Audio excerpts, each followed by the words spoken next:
ထထထွန်းနေတိုင်းပျော်ပါတယ်နံပါတ်3အနားယူဖို့လိုတဲ့အချိန်ကိုသိပါတခါတလေစိတ်မပျော်မရွှင်ဖြစ်နေတာကကိုယ်အနားယူခြင်းတဲ့အချိန်မှာမနာလဲရလို့ဖြစ်တတ်တယ်အလုပ်တွေပြီးတဲ့အချိန်ဘိုက်တင်းအောင်စားပြီးတဲ့အချိန်တရေနှိုးပြီးပြန်အိတ်မပျော်တော့ဘဲနဲ့မိုးလင်းသွားတာနဲ့ထားလိုက်ရတဲ့ထကားစားအချိန်ဒီမျိုးမှာလူကမှိုင်းကျသွားသလိုစွမ်းအင်တွေကုန်သွားတာမျိုးဖြစ်တတ်တယ်အဲ့ဒီလိုအချိန်တွေမှာနားချင်ပေမဲ့မနာဘဲနဲ့လှုပ်เสียရှိတာတွေလောက်အောင်မယ်ဆိုပြီးကိုအားတင်းပြီးအတင်းလုံးမိနေတတ်တယ်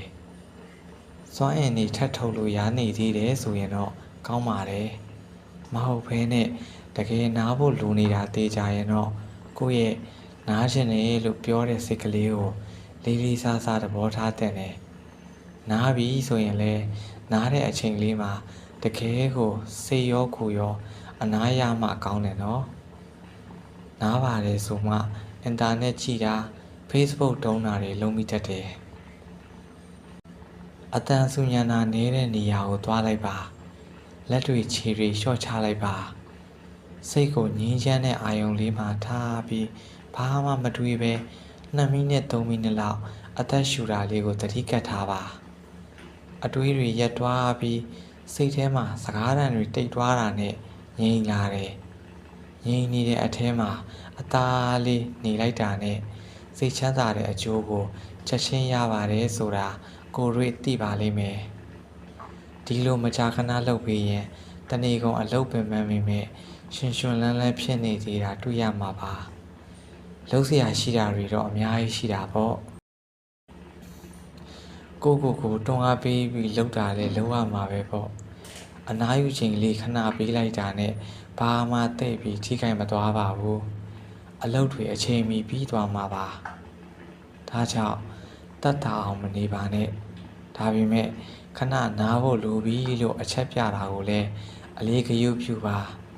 ကိုယ်ခန္ဓာကိုယ်နဲ့ကိုယ်စိတ်ကပြောတာကိုတည်တည်ချာချာအာရုံပြုတတ်တဲ့အချက်ကိုလုပ်ပါ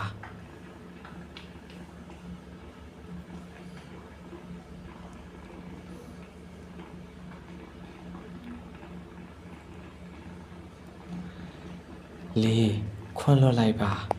ခွန်းလွတ်တယ်ဆိုတာကိုယ်ထောင်တကားကိုကိုဖွင့်လိုက်တာပါတဲ့ခွန်းမလွတ်နိုင်ခြင်းဘုံတီးနာကြီးနေခြင်း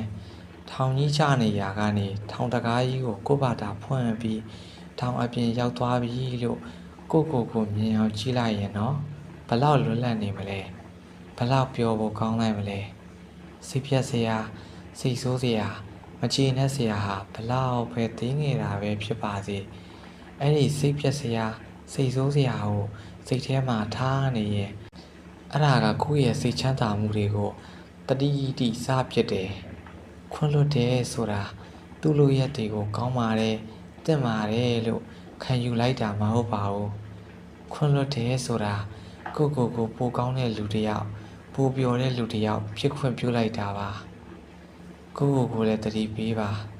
သူတို့ညံရေးသူတို့စိတ်ထားကသူတို့နဲ့ပဲဆိုင်တယ်ငါနဲ့ဆိုင်တဲ့ငါစိတ်ထားပိုကောင်းဖို့ငါအသိဉာဏ်ရှင်းချက်ဖို့ငါဂရုစိုက်မယ်လို့ဒါကြောင့်ခွန်းလွတ်လိုက်ပါခွန်းလွတ်လိုက်တာအစစ်မြင့်တဲ့ပျော်ရွှင်မှုပါခွန်းလွတ်နိုင်ပြီဆိုရင်ကိုကျေးဇူးတင်စကားလေးပြောလိုက်ပါဦး